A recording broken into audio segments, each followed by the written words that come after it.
Hello sa inyo mga kasari, magandang hapon po sa inyong lahat. So for today's video, ako po ay magpa-price update or haul and pricing po sa inyo ng dalawang delivery na dumating po ngayong araw ng Miyerkules. Nagsidatingan na po kanina pa at medyo late na ako nakapag-vlog. Dumating po yung ahente po natin ng itlog at may good news po tayo sa itlog dahil bumaba po yung ating itlog. At may adjustment din po tayo sa ating bentahan ng itlog, kaya stay tuned lang mga kasari para ma-update ko kayo. Eto guys, presyo dito sa lugar namin, hindi ko alam kung saan ba tayo sa lugar nyo, ganyan. Ito ay yung pagpa-pricing ko ay guide lamang po ito, lalo na kung magka-presyo or magkapuhunan lang naman yung mga paninda na ipapakita ko sa inyo ngayon.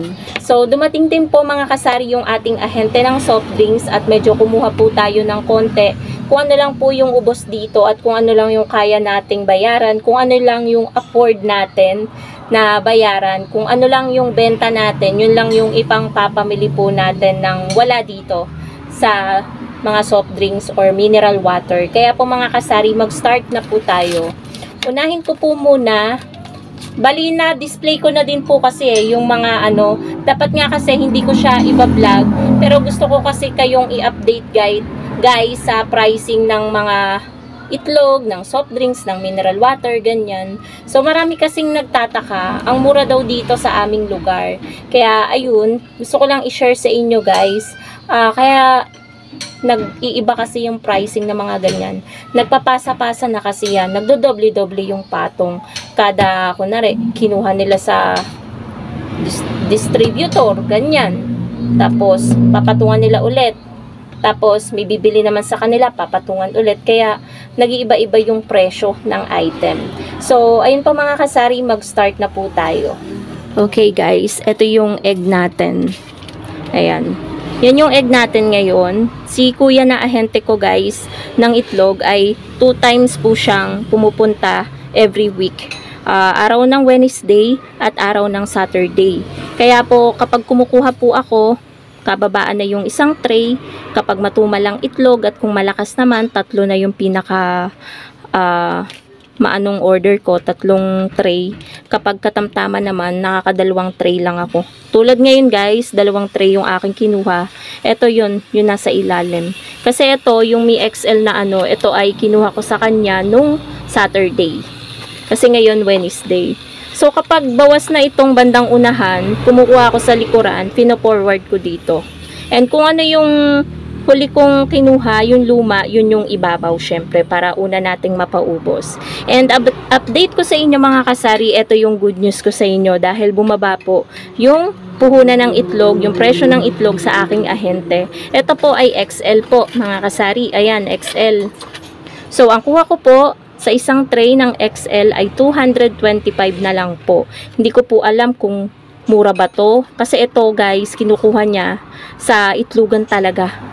Alam niyo yun guys, sa talaga, poultry, ganon, dun niya kinukuha. Kaya minsan nagkakaubusan, minsan kapag yung itlog, mataas din sa kanya. So ito ay direct na kinukuha niya sa poultry. So ayan, 225 na lang guys. So ang bentahan na lang po natin ng egg is 9 pesos na lang po. May tubo na po tayo dito kada isang tray ng 45 pesos. Sa 2 tray na kinuha natin, meron po tayong 90 pesos na tutubuin. Diba? Good news na good news mga kasari. For the first time, tayo ay rollback ng itlog dito sa tindahan. Sa tinagal-tagal ng yung pagpa-price increase ng itlog. So, dito naman tayo guys. Ito yung resibo natin na kinuha sa ahente naman natin ng soft drinks. Ang total na order natin ay 1,334 pesos. Akala ko may tao sa labas. So, eto na guys. Na-display ko na kasi dito kanina. Na-arrange ko na yung mga mismo natin na inumin. Diba? Ang dami nating mismo.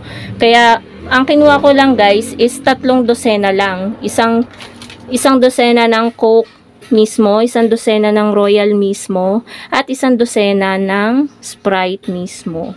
Syempre guys, kung ano yung luma, yun yung una kong binubuksan. Tulad nito.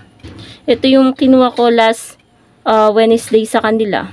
Na-delay kasi yun. Ewan ko kung anong araw sila dumating nung huli. Ito kasi yung kinuha ko ngayon. Ito, tsaka ito.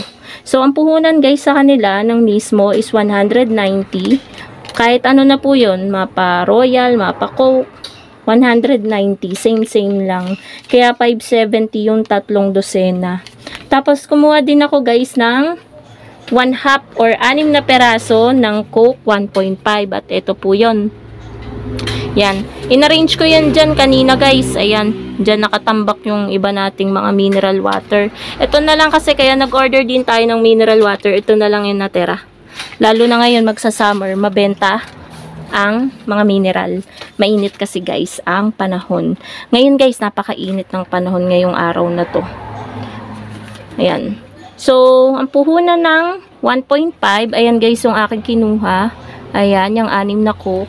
Ang puhunan niyan, kada isang 1.5 ay 58. Ang bentahan po natin ay 70. So, may tubo po tayo na 12 pesos kada isang 1.5. Sa iba pong tindahan mga kasari, 75. Yung bentahan po nila ng 1.5. So, mas mura po tayo ng 5 piso sa kanila. Kaya yung iba guys, na nakakaalam na 75 sa iba, dito sila bumibili. Kasi 5 pesos din yung maliles nila. Pambili din ng candy yun, 'di ba? So, mineral water, kumuha tayo ng 500 ml. Ito yun guys, isang case. Kumuha din tayo ng isang case din ng 1 litro. Yung 1 litro, ang puhunan niya is 191. 25 pesos guys, ang bentahan ko ng 1 litro. Ito siya. Ganito kalaki. 25 pesos. And then, ito yung 500 ml. Wala ko nung pinakamaliit guys kasi mas maganda itong 500 ml. 15 yung bentahan natin at ang puhunan nun, kada isang case is 225. Bali pumapatak na kulang-kulang 10 pesos. Magte 10 pesos yung kanyang puhunan kada isang bottle.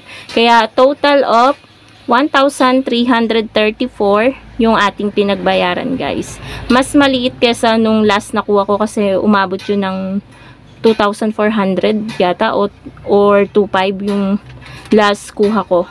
So, ayun lamang po mga kasari.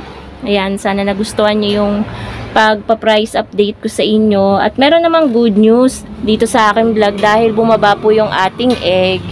Ayan. Konting update na rin mga kasari dito sa ating sari-sari store. Ayan yung look ngayon ng ating tindahan. May mga items talaga na ubos na. Lalo guys ito. Ayan, ng ating delata and condiment section. Lagas na. Ang dami nang wala o. Diba guys? Ang dami na. Kukunti na lang yung mga delata natin. Sa isang araw pa kukuha si Sir Marcel ng order. Pero okay lang guys. Bukas naman. 'Di ba? Bilang isang tindera, hindi tayo mapakali kapag medyo ubos na yung paninda natin tulad nito. Tapos ang tagal pa ng punta ng ahente natin, 'di ba? So, kanina nagpaalam na ako kay partner, parang bet ko na umalis bukas. Magpo-pure gold ako. Pero pag-iisipan ko pa. So, ayun lang mga kasari. Thank you so much for watching. I hope nag-enjoy pa rin kayo dito sa aking vlog kahit medyo maiksi lang. Happy selling po sa inyong lahat. Bye!